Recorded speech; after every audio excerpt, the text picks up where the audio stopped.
technically not the chair of this, so, until somebody minutes it, so you need to call it to order, Todd. Right? Well, we put that on the agenda just in case we need to make new appointments, but since there's been no change in the chair or the public member, we can skip over You both that. are you both are seated Oh. in your roles. Unless you no longer want the job. No, somebody might not want me to have the job, so, who knows? All right, we'll call it to order then. Appointments as needed, I think we're all good, everybody's seated as they are. Well, I'll take care of the roll call for you. Okay, go ahead, Chris Zellner, here. representing the village. Lori Grigg, Here. representing Madison College. Adam Gallagher, Present. representing Dane County. Jack Heineman, Here. representing the Wanakee School District, and Jim Elverkrog, Here. community member. All right, so next is review minutes from 2020 Annual Joint Review Board meeting, if necessary. Guess we need a motion for that? All motion to approve. Motion by Adam, I'll second.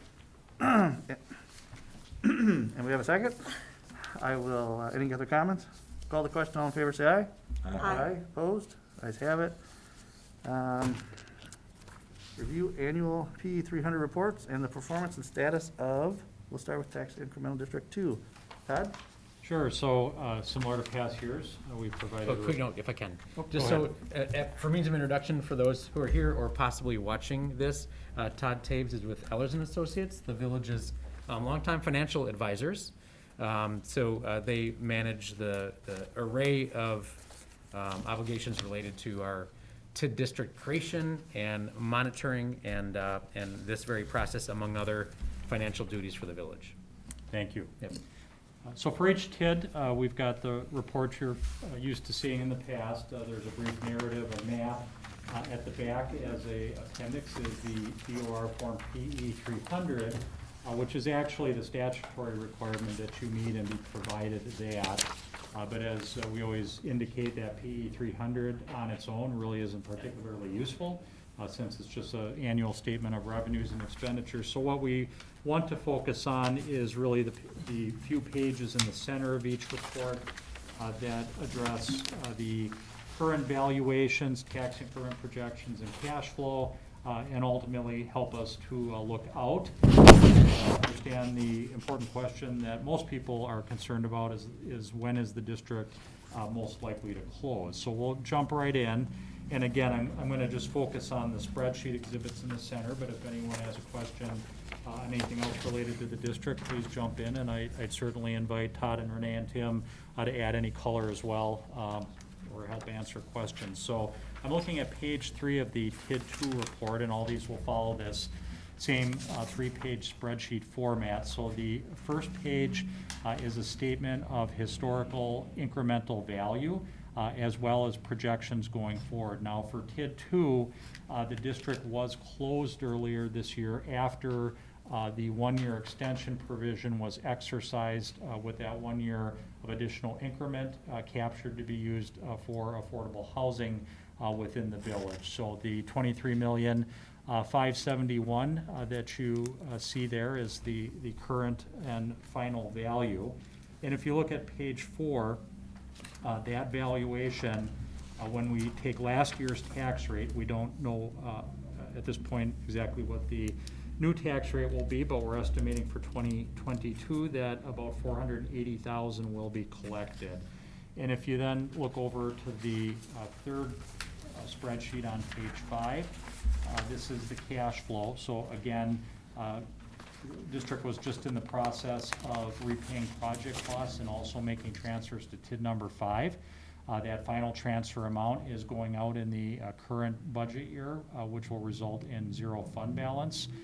The revenue then that is part of the tax levy bills going out this December, collectible for 2022. That tax increment, along with the other revenues received in lieu of taxes, totaling approximately $515.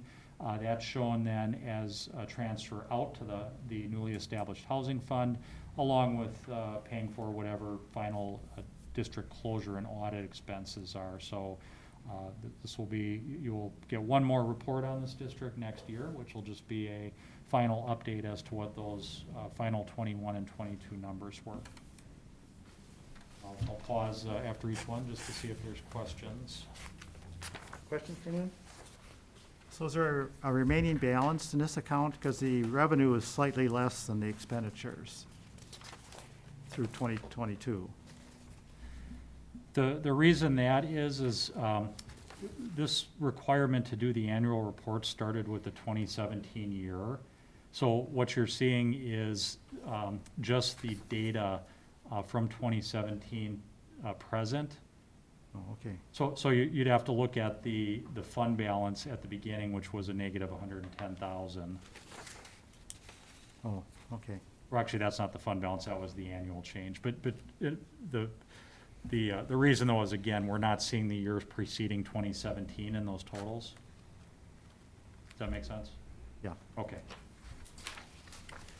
I just say one thing. So TID 2, we have not officially adopted the The closure the resolution? closure resolution, but we will be doing that. There's a whole window of time when we can do that. So we will be taking care of that in the next couple months, before the deadline. Any other questions? Okay, moving on to number 3. All right, this is the Wanakee Original Business Park. And looking at page 3, actual valuation as of the first of this year was just over 59 million. There was a positive correction included in this year's valuation, and so what we do is we back that out. So that would be the negative 483,000, and then there is an estimate that another 500,000 in value will be added as a result of construction this year. So forecasting after this year for 1/1/22, there would be 59,066,800 in value. On the tax increment projection for 2020, we collected 812,000. For the current year, that bumped up to almost 1.2 million, and we're forecasting that it will remain roughly at that level through the final 3 years of the tax increment district's life. On the cash flow exhibit, the district currently has general obligation debt service that runs out through 2023. There are also payments that are still being made on a pay-as-you-go bond to Occupy. And the village also advanced money in 2017 to pay for road work within the district and is repaying the advancing fund on the schedule that's identified with those payments expected to, or will be made in 2024. So this district is expected, or will close in 2024, its final year. The other thing I would point out are these yellow shaded cells. So as part of the original agreement with MLG for the development of the park, they were required to make certain payments to the village in the event of inadequate increments. So if you look at that LOC or developer payment column, since 2017, they've paid $254,000, and again, because we're not reflecting years prior to 2017, there were also $934,000 in payments made prior to that for a total of close to $1.2 million. Under the terms of that agreement, they are eligible to be reimbursed. So what we show is in that final year of 2024, that $1,189,000 being paid out. And so again, with that liability still out there needing to be satisfied, the district will run out through its maximum life in the year 2024. And again, the village could choose to exercise the housing extension so that 2024 would be the final year, if not extended for that purpose. And this is no change from the projected closure that was reported last year. Questions? One thing I do like to do when we have our meetings is just give a brief update on the activity within the districts. If you don't want me to and you want to get out of here as soon as possible, say so, and I'll pause. Do you feel that'd be helpful for me to touch base on what might be new? I don't mind. Go ahead. Okay. On the screen behind you is the majority of the district. I'll note the past 5 years this district has really filled out. Frankly, it's one of our challenges. We're running out of industrial growth area in the village, something Tim and I have just been talking about the past few months, frankly, since you started with us. By the way, for those who don't know, Tim Semin is the village's new community development director, former planning director from Sun Prairie. And if you don't know Renee, Renee's our finance director. So the activity that you don't see here is Octopi's expansion this way. That is quite a building. This property right here was purchased by this business, which is Drivers. Greiber, Heating and air conditioning. yeah, HVAC stuff. I apologize to them for blowing the name, I'm sorry. This is built on and opened, it's Trending Now Productions, engraving, or not engraving, but logo wear, embroidery. Under construction now is a 200,000 square foot warehouse expansion with some production for Octopi. So along with what's occurring there, that's occurring. Now I'll note, while that's in the district area, an overlay district has been placed on this property. So while you see activity on that parcel, it is not increment to TID 3. But also in TID 3 is current activity on this parcel. That's under construction, which is D-Car Automotive Service. It's a growing business in the village that needed more room. Nearing completion is a project on this parcel that is called Robotic Automation. They're currently over in St. John Properties, so they're expanding as well. This has been purchased by a lab supply company out of Middleton. Construction not underway yet. And boy, that's the majority of the activity that's occurring. Those aren't in the overlay, are they, Todd? They're not. They're not. So these properties here are not in the overlay. I'll tell you that Octopi has already purchased that one, and I believe they have an option on that one. So there's potential activity there. This area is under discussion now. I'll do a quick note here. Some of you are probably aware that we're contemplating another joint review board meeting in December to possibly consider a TID 10, which would enable the continuation of infrastructure here to build out development along this area. We're quite certain that we're probably gonna be looking to 2022 for that meeting. This is a really tough time to pull details together. That meeting was situated right around your holidays, so you're probably not disappointed to hear that in all likelihood we'll be looking to a month past for that. But we'll get you confirmation on that shortly. This land here is in TID 3, but certainly would not be developed under TID, as a component of a TID 3 development. So we've been really busy. There's a lot going on. TID 4? Yep. Todd, you talked about extending it a year. What's the dollar amount that would be extended then for potential? 4-3. Yeah, for 3. What is it? I'm assuming. So if you look at that cash flow on page 5, and this would assume no further increases in value aside from the small amount in the current year, it would be roughly $1.2 million. Okay.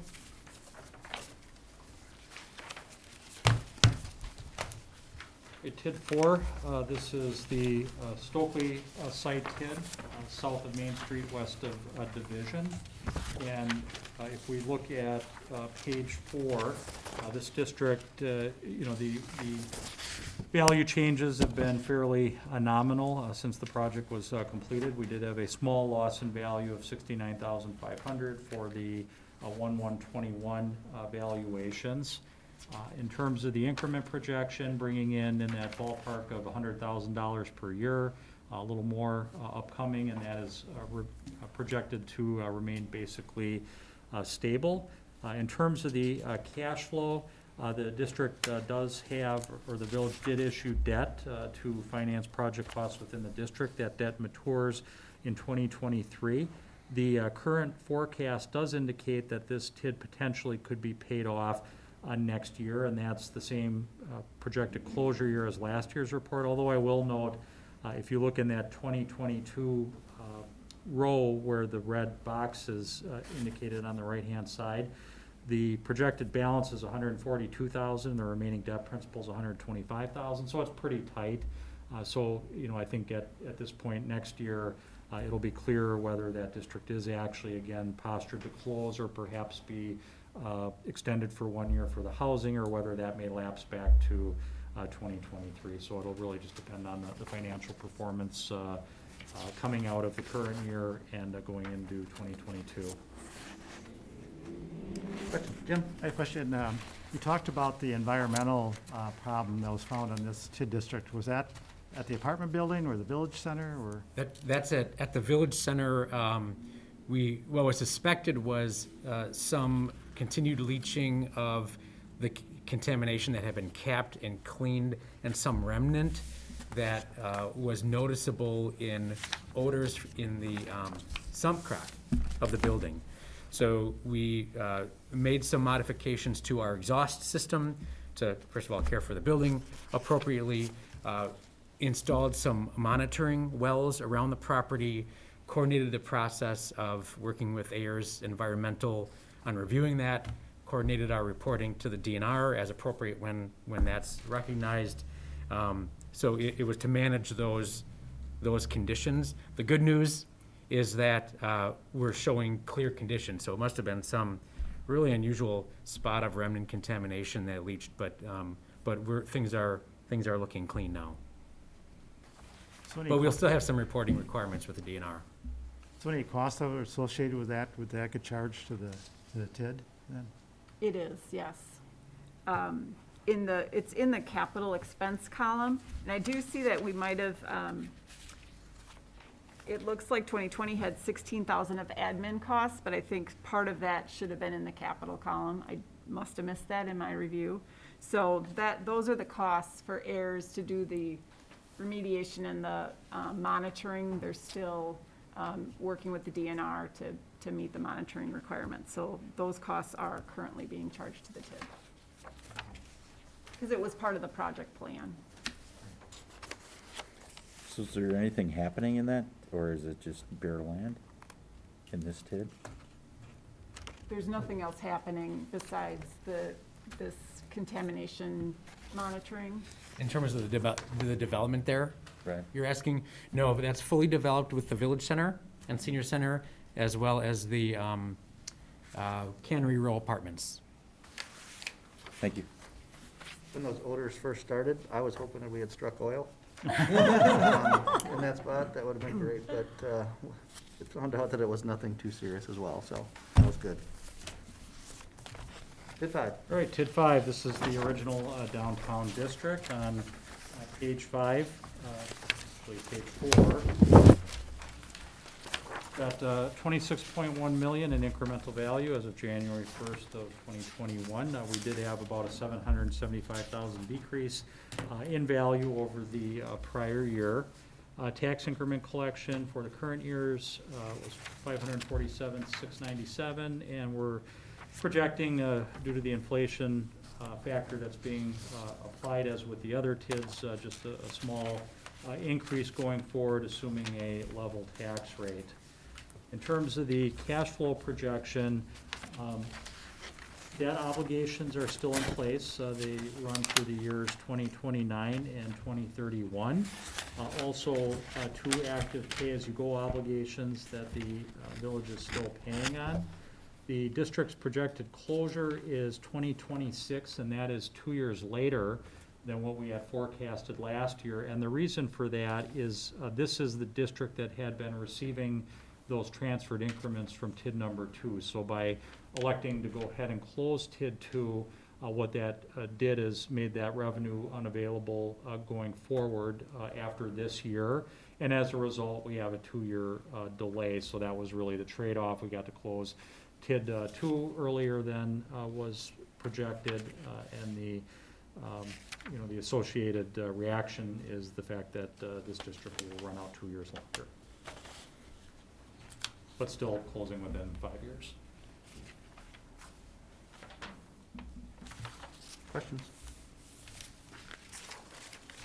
Okay. And I as I'm kind of closing my eyes and picturing Main Street, I'm thinking about development activity that is recent or notable. And I can't think of a particular project to point at that is new or expected in that district. Yeah, if we do have a project, it's likely that we had already captured it in the overlay that Todd's gonna talk about in a little bit, so it wouldn't have a bearing on TID 5. Although I still like to talk about what our review of this district was like 10 years ago, and we were not projecting successful closure at end. And we've really, we can really celebrate the work of the village and other parties to coordinate the redevelopment as we have to bring this district into really good condition. TID 6, this is the Kilkenny Farms mixed-use development. Page 4, we did have a reduction of value of $1,117,000 as of 1/1/21, but a part of that is if you look at that big bump in value the preceding year, the 21.1 million, what occurred there is there was an overstatement of a value that was corrected as of 1/1/21, and then that correction, which gets doubled up, one half will get put back on in the upcoming year. So that 5.7 million we show for the 2021 construction year isn't new construction, but is just the second step of that DOR correction mechanism. So as of 1/1/22, we are expecting the district's incremental value to be around $71 million. For the current year, 1.35 million was collected, and again, we're expecting some increases in that due to the economic appreciation factor that's being assumed. In terms of the cash flow on page 6, we do have debt service running out all the way through the final year of the TID in 2036. There are also MRO payments that will run for several more years before those obligations are satisfied. The current projected closure is 2027, which is the same projected closure year as in last year's report. Questions? Todd? I'll just offer a quick update. Here's some aerial footage of that portion of the village. This was Boston's, now Buck and Honey's, located here. Here, active is a Quick Trip, constructed along with a gas station adjacent. In fact, they've expanded the parking lot because of how busy this area's been, so that parking lot's larger. Car wash adjacent. What did I say? You said Gas it, station. gas Oh, station. sorry, thank you, car wash there. There's a small development here, which is a standalone Jimmy John's Subs. Let's see how new this is. Yeah, there's Steve Brown Apartments, that's, I believe, almost fully occupied, 83 units, that's constructed and complete. These have all been pre-existing. So that's the latest on development activity in Kilkenny Farms. So, Tim, if we looked at, I asked Todd, I should say, about if we pulled the housing portion of this out, what would that mean if we chose to do that right now? You're asking about separating parcels that are We're currently in the separating district. parcels So, out. so there's, how many total, in this area, there's some 50 or so single-family homes. That's what you're referencing. Yep. And is your question, what is there benefit to separating, or? If we wanted to pull those out, get them back on the tax rolls, what it would mean for the district, as well as what's the impact that would have on the school district if we pulled them out? So we took a look at this, and all other things being equal, the simple removal of those to put them back on the tax roll would result in a 4-year delay in the district closure with the remaining increment. In terms of the impact of on the school district, what happens is when that value comes out of the tax increment district and becomes part of the TID in value, the school district will actually see a reduction in its aids, but it now has the ability to receive the property taxes on that, and that will wash out. It was similar to that discussion we had last year at the annual joint Really review no board. impact on the schools. There's no impact in the revenues to the school because of the way that the funding formulas work. The technical college district, the county, and the village would truly see an increase in tax revenues, but for the school district, it's revenue neutral. We can tell you that those properties total over 35 million in value. But it would extend the TID by about 4 years Correct. to do that. Okay, thank you. At 7?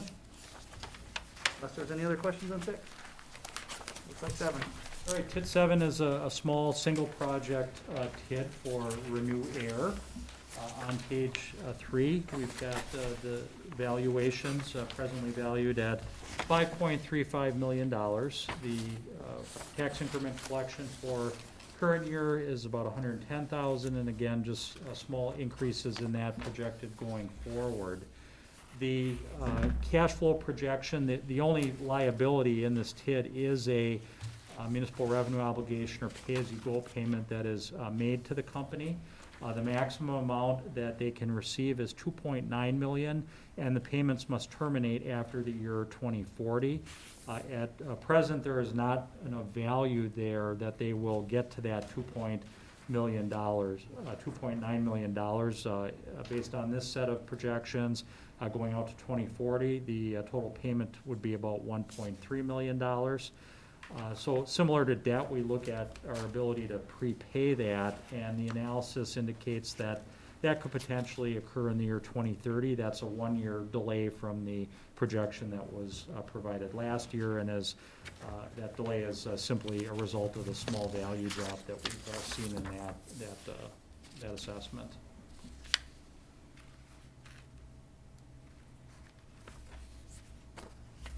Questions? I'd only note that there remains potential for substantial expansion on that property for a project, although I've not heard discussion from them lately on timing for that. But just a general question, that's the same on all of them, but in the principal outstanding, where this TID, it shows closure on 2030, but there's still principal outstanding. Is that a loan balance? So in this particular exhibit, what I'm showing in that principal outstanding is it's the balance of that $1,294,716. So in other words, when we get to the year 2030, there's the sum of those forecasted MRO payments from 2031 through 2040 is the $609,000. So this is suggesting that we could simply offer to, rather than have them wait to get that money through 2040, we could just write them a check and be done with it and close the district potentially. Oh, okay. Thank you. Any others? Okay, number 8. All right, to date, Todd had mentioned earlier the fact that the downtown TID has been largely overlaid, so this is that downtown overlay district. On page 3, we've identified the current valuation of $17.3 million. Are anticipating about $800,000 in additional value in 2021. Again, the result of second step of a DOR correction, as well as $300,000 in new construction or new incremental value. The tax increment collection for the current year, about $367,000, and again, forecasting small increases in that number moving forward. The district has a combination of a debt issue that the village used to pay project costs, along with a municipal revenue obligation for the Hugdy project that has a total amount of $5.58 million as the potential. Another feature of that development agreement is that it requires the developer to make payments to the village for falling short of a certain valuation level, and that's in that developer pilot or reduction of MRO payment on the revenue side. And then there is the ability under the agreement for the developer to be reimbursed that amount. So if you see on the expenditure side, we have a column reimbursed developer pilot, that's that same $359,000 being repaid in the final years prior to the TID's projected closure in the year 2038, which is no change from the forecast last year. But, worth noting that this TID covers a large area, and so it's very likely there will be, additional development and additional costs prospectively that, we don't know about yet and are not built into this, but all other things being equal, a 2038 closure.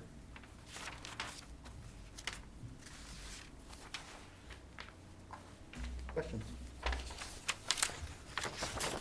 I think, Chris, the only things I would note in terms of potential projects are things that Tim and I, for example, have heard some scuttlebutt on, potential redevelopment of a little parcel right here that's Building Solutions. They kind of have some outdoor storage for sort of a construction type company, but they've talked to us about potential redevelopment of that site for a small, maybe mixed-use building. The Hofbräu House, this block here, which is behind Main Street, has been for sale for, well, ever since I've been here, 12-plus years. So the potential for that block is something that developers have sniffed at for quite a few years, actually. Nothing's popped, but if something were to happen in the district, that would be a possibility. There's a buyer agreement for a group of investors who are looking to take Millhouse Quilts and transform the upper story to a boutique hotel use, continue with current tenant, and then some other potential modest expansion of the footprint. So we're talking to them about their project. It's likely that it would cause a value increase, and they're going to be approaching us about the scope of their project and the feasibility as well. A boutique hotel is likely going to require some sprinklers and some requirements that might cause a gap in their project, which they might approach us about, but we'll see. I think the only other notable is this block. There's the block with the Packer House, and then the bike shop, and then the in-between uses. Largely the buildings are being utilized. It's probably been half a year since I've heard from any developers asking about the potential for combining parcels along Main Street there for townhouse style or some sort of redevelopment. It's been quiet for about a half year, but our plan suggests that may be a block where redevelopment would be appropriate in the right scale and the right type. So that's the extent. Oh, that little red house right next to there's a little daycare right there, has been bought by a law firm in Wanakee that's currently in one of the Hovde properties, but that's like another name, Dunn Law. They specialize in Veterans Affairs, but they've bought that little red house, and they're starting to do some work to make that their future spot of operation. It's kind of it looks a lot like asbestos, to be honest with you.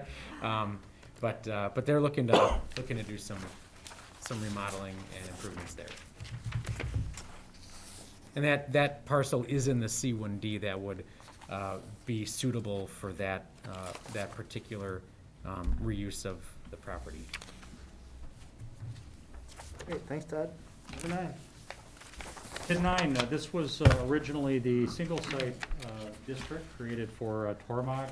Property subsequently sold to Octopi. Todd had talked about this earlier and mentioned both the brewery and the warehouse projects. So this district was the one that this body approved the amendment for about a year ago.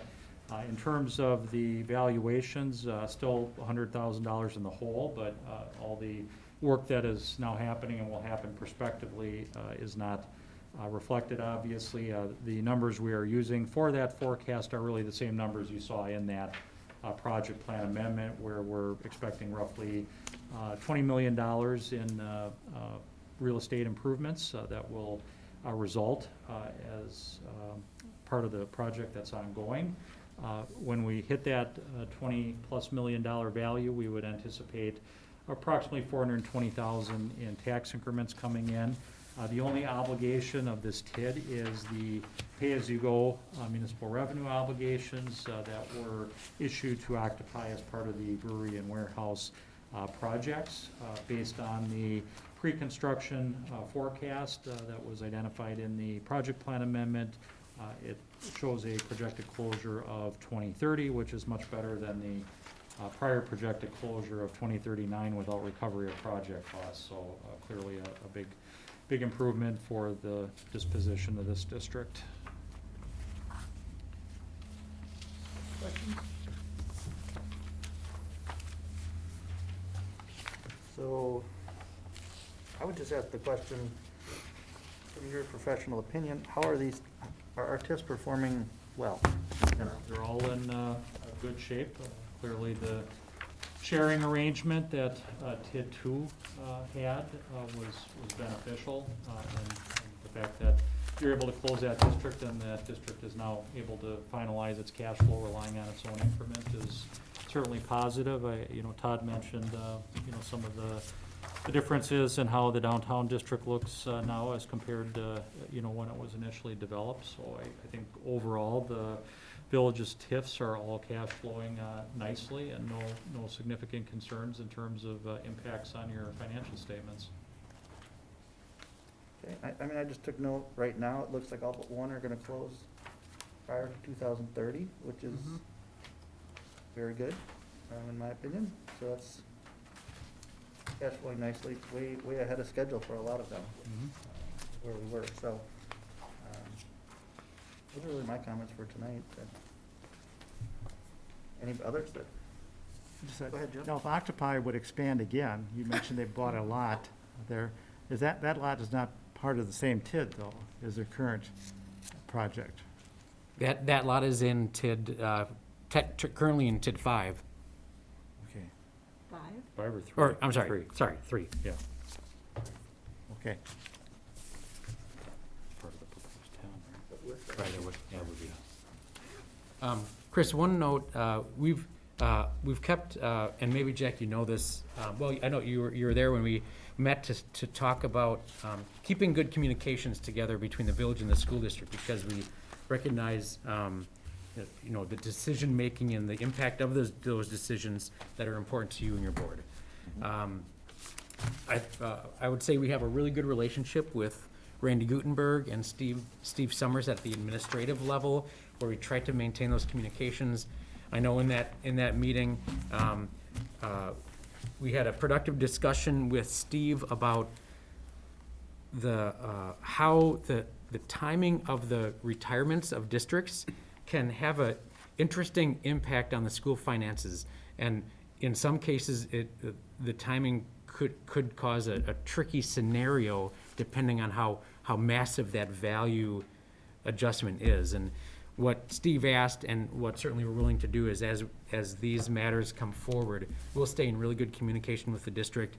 And if there's strategy to be discussed in how we progress towards closure, we're certainly open to working with the district so as to be most attentive to the impact on the district. Understood. Okay, so then final, before adjournment, is approved resolution acknowledging filing of annual reports and compliance with annual meeting requirements. So approved. Motion by Jack, Second. second by Jim. Any other comments? Call the question, all in favor say aye. Aye. Opposed? Ayes have it.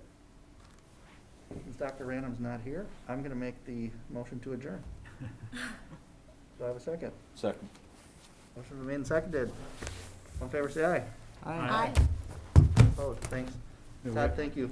Certainly. Good to sign something?